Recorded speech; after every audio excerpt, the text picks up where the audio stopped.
నాకైతే వర్కౌట్ అవ్వదు, ఇంటికి బాగా దూరం రెండు జోరీలాగా తయారై ఉంటారు రాజీవ్ కొడుకొక్కడని ఐ సెడ్ నో.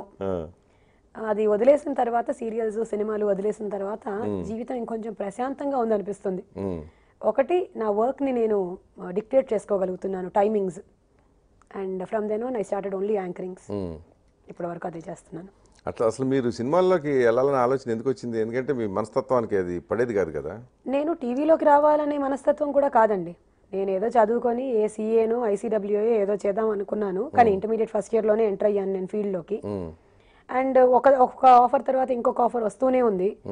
వస్తున్నా కూడా ఏదో ఇది హాబీగా చేస్తున్నాను, దీని తర్వాత వెళ్ళిపోతాను, ఈ ఎపిసోడ్ తర్వాత వెళ్ళిపోతాను అనుకుంటున్నాను ఎప్పటికప్పుడు. అప్పుడు ఓన్లీ దూరదర్శన్ మాత్రమే ఉంది.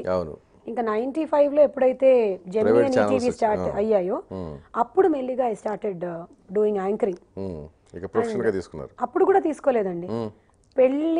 పెళ్లికి ముందు కూడా నేను మా ఆయనతో డిస్కస్ చేసేటప్పుడు, మనం వద్దు ఈ ఫీల్డ్ వదిలేసి నువ్వు ఏదైనా బిజినెస్ స్టార్ట్ చేయి, మనం అలా చేద్దాం అన్నాను. అప్పుడు మా ఆయన ఎలాగైనా నన్ను పెళ్లి చేసుకోవాలనే మూడ్లో ఉన్నాడు కాబట్టి, తర్వాత తెలిసింది తనకి నరనర అన్న బ్లడ్ లో రక్తపు చుక్కల్లో యాక్టింగ్ ఉందని.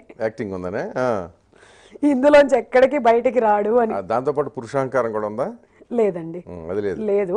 అంటే ఈగో అనేది కామన్. ఇప్పుడు ఏదైనా ఒక సిచ్యువేషన్ వచ్చింది అనుకోండి, తను తన పాయింట్ ఆఫ్ వ్యూ ఎంత రైట్ అని వాదిస్తాడో నేను కూడా అంతే రైట్ అని వాదిస్తాను. అప్పుడు పంచాయతీ ఎవరు తీరుస్తారు?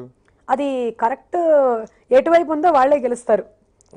అది దానికి ప్రాబబ్లీ ఒక్కోసారి ఒక రోజు పట్టొచ్చు, ఒక్కోసారి వారం పట్టొచ్చు, ఒక్కోసారి ఒక గంట పట్టొచ్చు, కొన్ని గంటలు.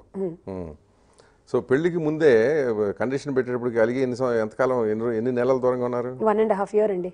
1.5 year? 1.5 year. అసలు అప్పుడు చూడలేదు, మాట్లాడలేదు. తను ట్రై చేశాడు మాట్లాడడానికి, నేను ఫోన్ ఎత్తలేదు. అప్పట్లో ఇంకా సెల్ ఫోన్స్ లేవు, ల్యాండ్ ఫోన్సే, అది కూడా ఎత్తలేదు.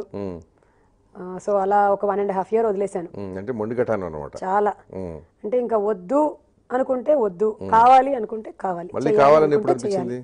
అదే మూవీ అయిపోయిన తర్వాత ఈ Telugu TV artist association elections జరిగాయి. తను అక్కడ వర్క్ చేశాడు ఆ కమిటీలో. అక్కడ కలవటం, మళ్ళీ అక్కడ మాట్లాడడం, అక్కడి నుంచి మళ్ళీ స్టార్ట్ అయింది. ఎవరు ఎక్కువ ప్రేమించారు ఈ విషయంలో? తనే ఎక్కువ ప్రేమించాడండి. అబ్బాయిలందరూ పెళ్లికి ముందు ఎక్కువ ప్రేమిస్తారు, పెళ్ళైన తర్వాత మొత్తం భార్యలు ఎక్కువ ప్రేమిస్తారు. చాలా సహజ పరిణామం. ఈ విషయంలో మేము ఎప్పుడు వాదిస్తూనే ఉంటాం.